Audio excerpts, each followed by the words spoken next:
Welcome everyone, it's great to have you here today. I'm Glenda from TopNotch Legal, and I'm the Senior Legal Advisor at TopNotch Legal.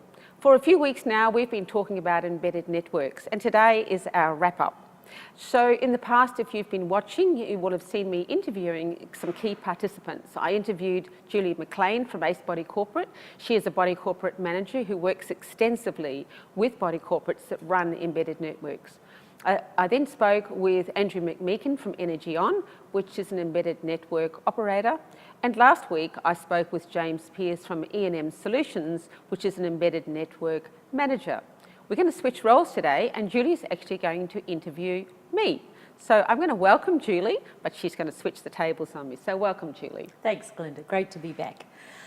So certainly over our series, we've learnt that the operation of embedded networks is critical to the success. How important does that contract play in that process? Actually, Julie, the contracts are fundamental. The whole of the embedded network really is operated on the basis of the contracts that are in place. And it's very important that key roles or key functions of the operator are written out in the contract and that they are accountable if they fail to perform as they're expected to be performing. And really, you need a lawyer who understands embedded networks. There's lots of wonderful contract lawyers in this country, but I would always advise someone to go to a lawyer who's got experience with embedded networks. Certainly to know what they are would help if they're giving advice, that's for sure.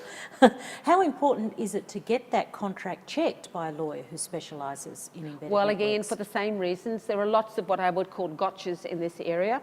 People can get stung with body corporates if they're not set up properly.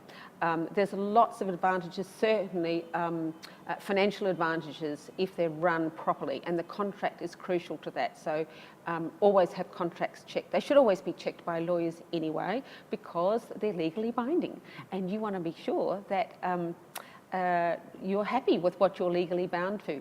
And I would also say that, of course, it costs something to go to a lawyer, but at the end of the day, you have to look at the cost against the benefit, and the benefit will always outweigh the cost. That's true. You certainly need to be protected.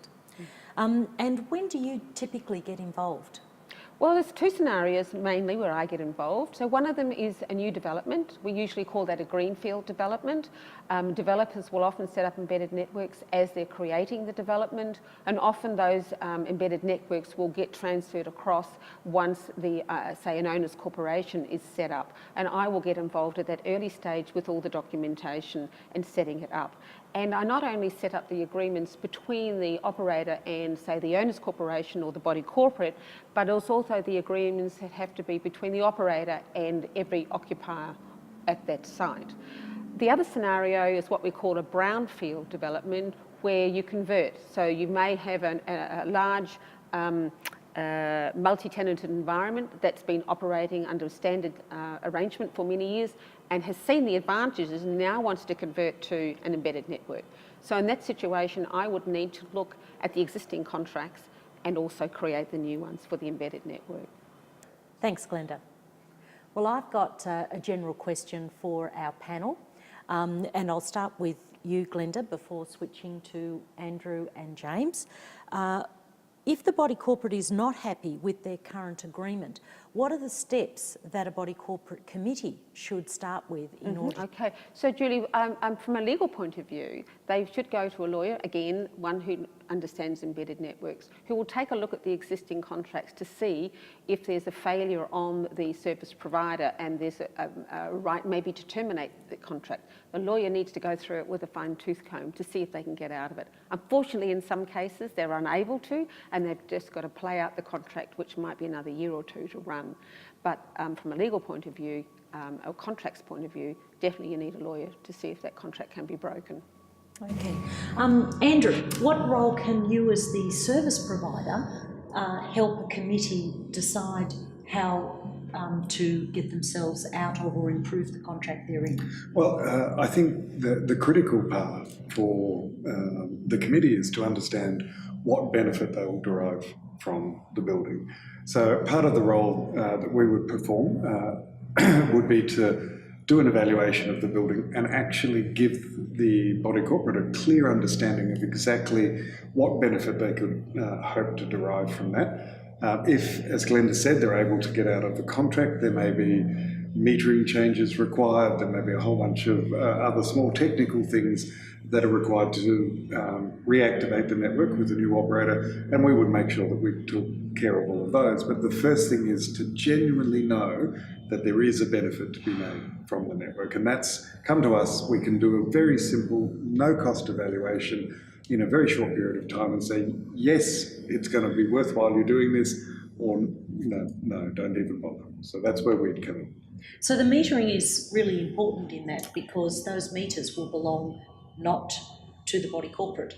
It's quite possible in many embedded networks those meters may belong to the operator, and it's really important to understand if there are going to be costs to you to get out of that, whether we have to buy them from the operator, if they're going to take them out and we need to replace them. But in our model, once the owners corporation has ownership of the network, those meters become common property. Okay. James, in your role as the embedded network manager, how can you help the committee take over their embedded network?